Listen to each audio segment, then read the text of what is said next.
अध्याय 16। काल का प्रतिशोध और अदृश्य शत्रु प्रहलाद की आंखों के सामने स्मृतियों का वह रेला रुकने का नाम नहीं ले रहा था। इमेज में अंकित शब्दों के अनुसार वह स्वयं को एक ऐसे चौराहे पर खड़ा पा रहा था जहां से केवल विनाश की पगडंडियां निकलती थीं। वह जानता था कि जो विदेशी घुड़सवार एक दशक पहले अचानक क्षितिज पर दिखाई दिए थे, वे केवल सेना नहीं बल्कि प्रलय के दूत थे। उनके आने के साथ ही उस महान साम्राज्य की नींव हिल गई थी जिसे सदियों के तप से बनाया गया था। प्रहलाद को वह दृश्य रह रहकर कचोट रहा था जब उसने करोड़ों जीवित प्राणियों को देखते ही देखते सूखी हड्डियों के ढेर में बदलते देखा था। धरती मानो अंदर की ओर धंसती जा रही थी और अंतरिक्ष का हर कोना उस चीख से कांप उठा था जो मानवता के अंतिम क्षणों की थी। प्रहलाद ने महसूस किया कि इस असीम तबाही के बीच वह जिस समूह का नेतृत्व कर रहा था, वह आर्यावर्त की अंतिम मशाल थी। इस विशाल भूभाग के केंद्र में उसकी सेना एक छोटे से तिनके की तरह खड़ी थी, जो उस भयानक प्रलयंकारी तूफान का सामना करने का दुस्साहस कर रही थी। प्रहलाद ने अपनी बंद आंखों के सामने फिर से उस भयावह रणभूमि को देखा, जहां लाशों के ढेर पहाड़ों की ऊंचाई को छू रहे थे। उन शवों की संख्या इतनी विशाल थी कि वे गहरे महासागरों के तल को भी भर सकते थे। उन अनगिनत योद्धाओं के शरीर से निकलता हुआ ताजा और गर्म रक्त मिलकर एक विशाल लाल नदी का रूप ले चुका था, जो पूरे आर्यावर्त के भविष्य को बहाकर ले जाने पर उतारू थी।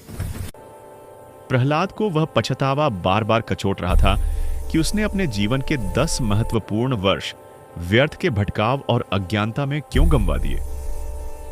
इमेज के भावों को दोहराते हुए प्रहलाद ने महसूस किया कि साम्राज्य के उन बुजुर्गों और गुरुओं ने अंतिम क्षणों में अपनी समस्त मूल ऊर्जा उसे केवल इसलिए सौंपी थी ताकि वह इस कालचक्र को बदल सके। आज जब वह अपने 15 वर्षीय शरीर में वापस लौट आया था, तो उसने ठान लिया था कि वह उस अपराध बोध को दोबारा महसूस नहीं करेगा।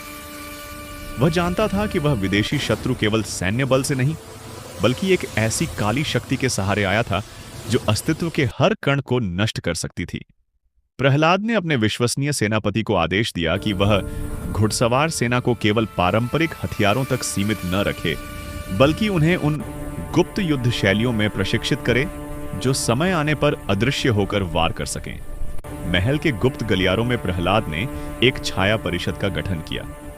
इसमें केवल वे ही योद्धा शामिल थे जिनकी निष्ठा पर उसे पूर्ण विश्वास था और जिन्हें वह पिछले जन्म के अंतिम युद्ध के मैदान से जानता था।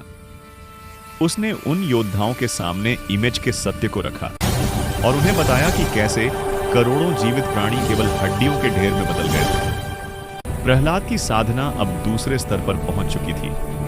उसने अपने शरीर के भीतर की उस मूल ऊर्जा को सक्रिय करना शुरू कर दिया था जो उसे विरासत में मिली थी। उसने महसूस किया कि जब वह ध्यान करता है तो उसे अंतरिक्ष के उन सुदूर कोनों की हलचल सुनाई देती है, जहां वे बर्बर शक्तियां धीरे धीरे एकत्र हो रही थीं। इमेज के उन शब्दों ने उसे निरंतर प्रेरित किया कि सफलता तभी मिलेगी जब हम समय से पहले जागेंगे।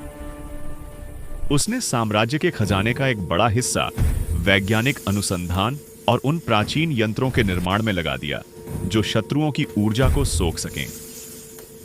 अगला कदम। क्या आप चाहते हैं कि मैं अगले अध्याय में प्रहलाद की उन प्राचीन गुप्त गुफाओं की यात्रा का वर्णन करूं, जहां उसका सामना अपने पिछले जन्म के किसी गुरु से होता है? या आप अगली इमेज भेजने